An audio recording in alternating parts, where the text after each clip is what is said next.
Yet today, disinformation and hate speech have become matters of grave concern. In the aftermath of the last year's popular uprising in Bangladesh, certain vested groups deliberately spread false narratives, and such disinformation continues even now. The problem has been compounded by the deliberate use of fake news and artificial intelligence-driven deepfakes, which make the situation even more dangerous. One of the first thing said that let's revive SAARC. SAARC. Many of you are familiar with SAARC, is the association of the South Asian countries like Bangladesh, India, Pakistan, Sri Lanka, and all, Maldives. They had an association of countries. It's a wonderful idea. It's like a European Union. That was a kind of image in which the SAARC was built. But somehow, one of our neighbors didn't like that framework. So it became almost a dead organization. The first thing we said, why is it a dead organization? We want to collaborate, we want to help each other, we want to be associated with each other. We said, imagine we're having a European Union type. We can visit each other. That's the dream behind SAARC. We don't need a passport. We don't need a visa to go. We need a passport, but we don't need a visa to cross each other. We can do business. We can settle down in any country in the South Asia. This is a wonderful idea. The young people will be going into any direction they want to meet each other. Now we talk about religion and so on. The more movements happen, friendship happens, all this become small things in their life. Literally it's dead. It doesn't happen. So we try to encourage the countries, let's go back to do that. While we cannot do that, ASEAN is functioning. I said, why don't we become members of ASEAN?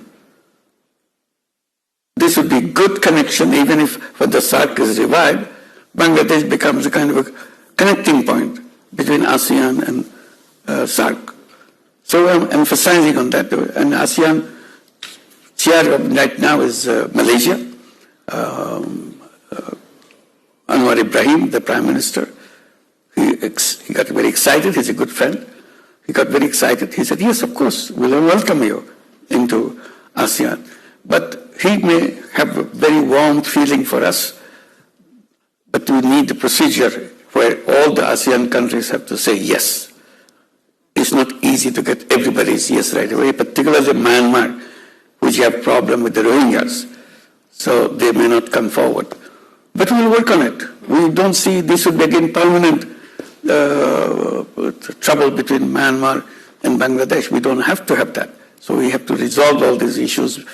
Rohingyas can go back to Myanmar, to their home, to their businesses, to their professions, and we'll have good relationship with Myanmar.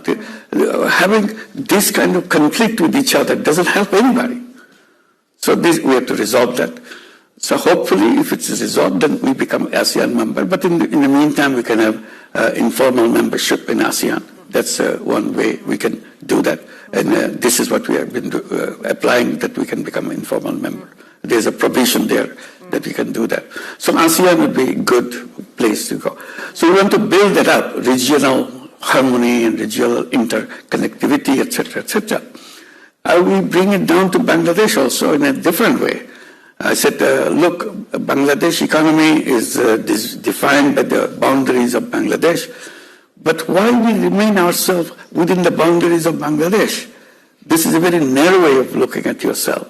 I said, why don't you look at the neighbors, like Nepal, Bhutan, and also the 7 states of India, which is on the eastern part of Bangladesh. There are 7 states who don't have any access to the ocean. So these are landlocked countries and landlocked region. So we don't have to. The Bay of Bengal is right there. We all share Bay of Bengal. So that you can access the rest of the world and we mutually benefit. Because you have to go through Bangladesh, you can invest in Bangladesh, Bangladeshis can invest in your territory, and anybody. That's what the whole idea of the SAARC. So So if we can't do the whole SAARC, then we can have a mini SAARC of our own in a business deal, not political or any formal treaty or something. You need it. Nepal has to access ocean because all these goods and services coming back and forth need the access to the ocean. And in the process, all of us benefit from that. So I said, we think about the regional economy. So this is what we should be doing. We have problems with India right now because they didn't like what the students have done. They're hosting Hasina, who's the former prime minister, who created all this problem and killed the young people. And that creates a lot of tension between India and Bangladesh. Also, lots of fake news coming from the other side, making all kinds of propaganda that this is a very bad thing. This is an Islamist movement and